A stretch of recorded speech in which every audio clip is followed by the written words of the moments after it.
Assalamualaikum warahmatullahi wabarakatuh. Perkenalkan, nama saya Salsabila Chelsea Ivanka dengan NIM 2021121444. Saya dari kelas akuntansi 3D. Pada kesempatan kali ini, saya akan menayangkan hasil presentasi yang telah saya buat dengan judul Pemeriksaan Biaya Dibayar di Muka dan Pajak Dibayar di Muka.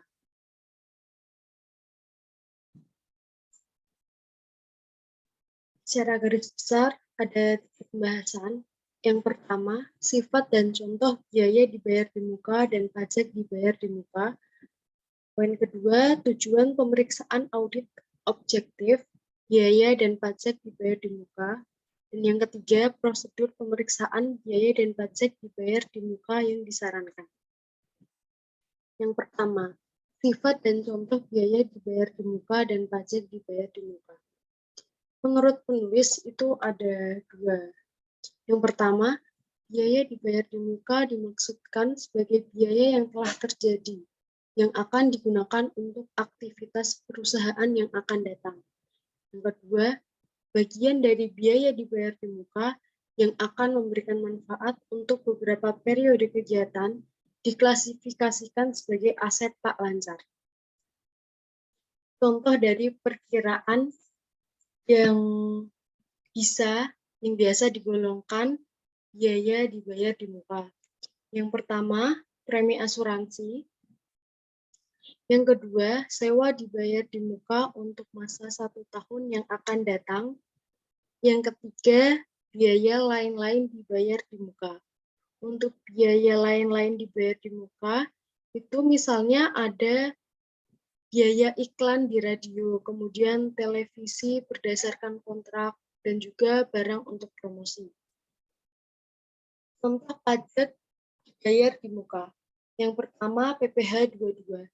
PPh 22 ini dari impor barang, kemudian PPh 23 dari bunga, dividen, royalti, dan juga manajemen fee. Yang ketiga, PPh 25, setoran masa pajak penghasilan. Dan yang keempat, PPN masukan. Pajak pertambahan nilai yang dipungut oleh pengusaha kena pajak pada waktu perusahaan membeli barang atau jasa kena pajak.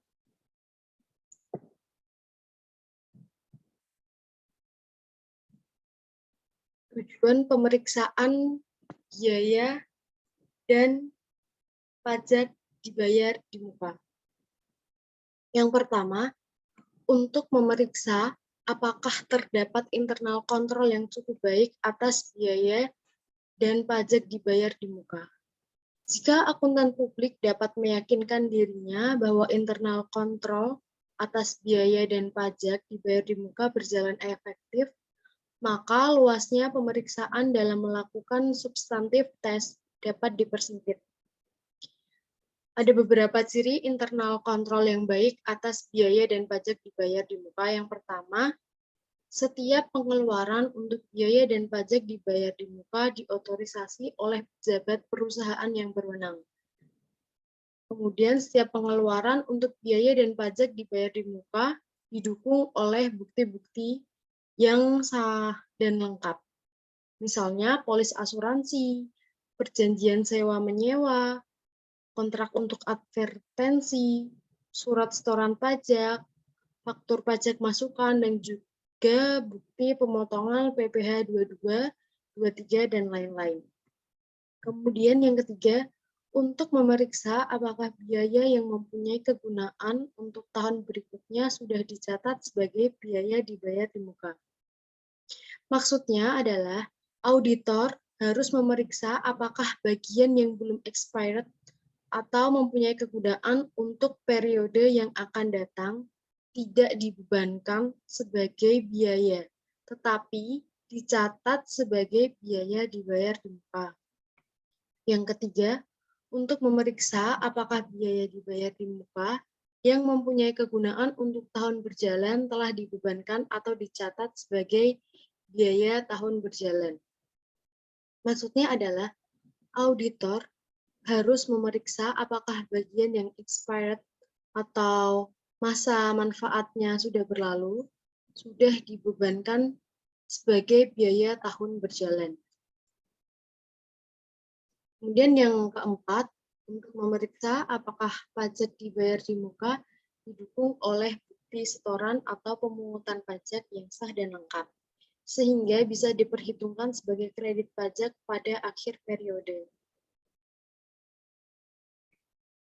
Dan yang kelima, untuk memeriksa apakah penyajian biaya dan pajak dibayar di muka dalam laporan keuangan sudah sesuai dengan standar akuntansi keuangan di Indonesia, SAK, ETAP, atau IFRS.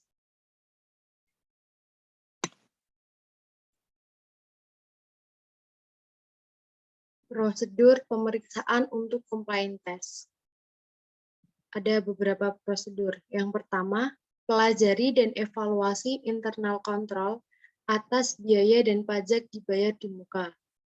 Dalam hal ini, internal control questionnaire yang digunakan tercakup dalam internal control questionnaire atas pengeluaran kas dan setara kas, yaitu apakah setiap pembayaran yang menyangkut biaya dan pajak dibayar di muka didukung oleh bukti-bukti yang sah dan lengkap.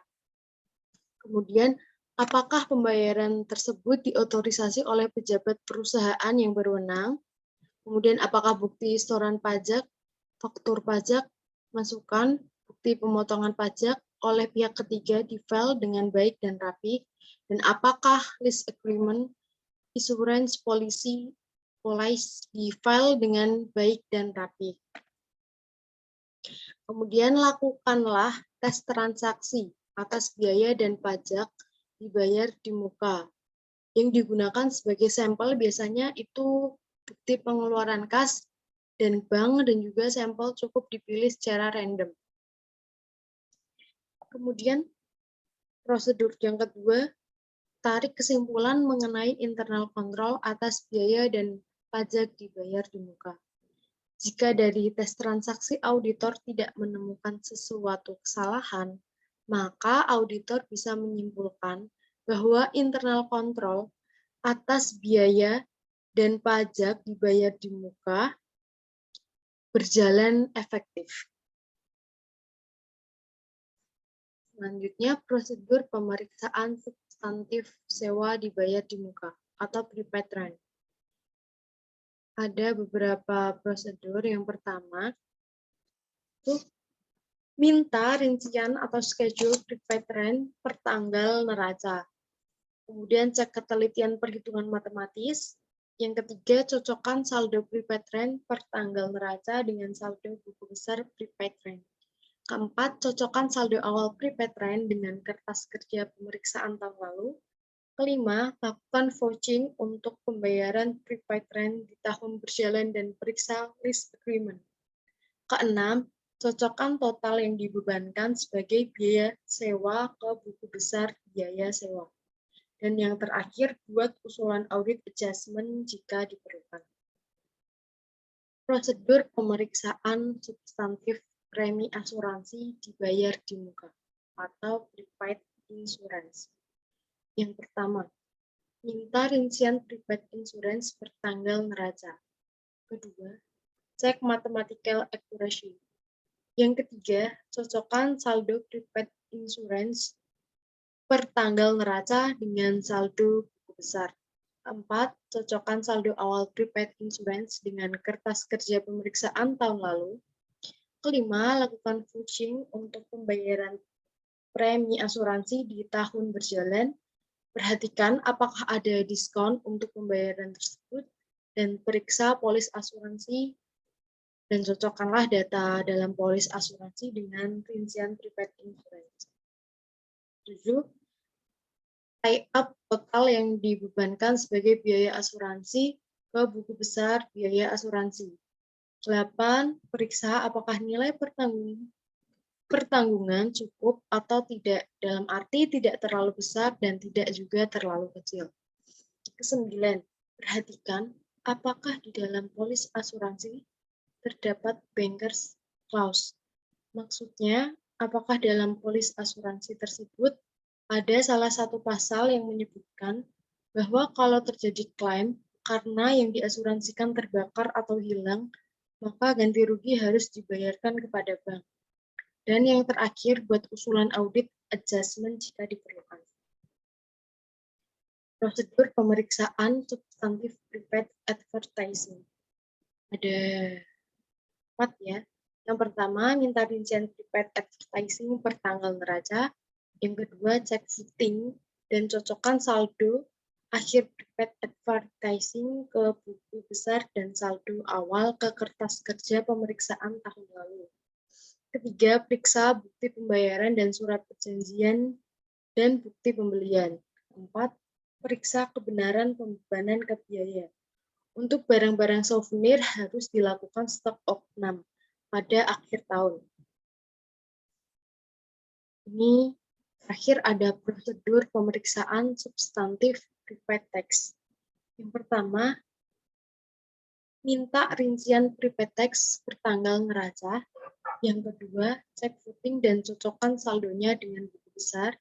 Yang ketiga, untuk pajak penghasilan, bandingkan angka prepaid tax di rincian dengan SPT PPh Badan.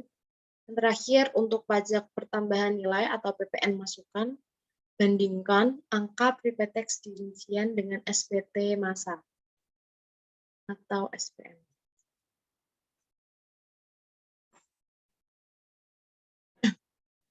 Sekian presentasi yang dapat saya sampaikan. Terima kasih sudah mengikuti presentasi kali ini, dan mohon maaf apabila ada kesalahan yang disengaja maupun tidak.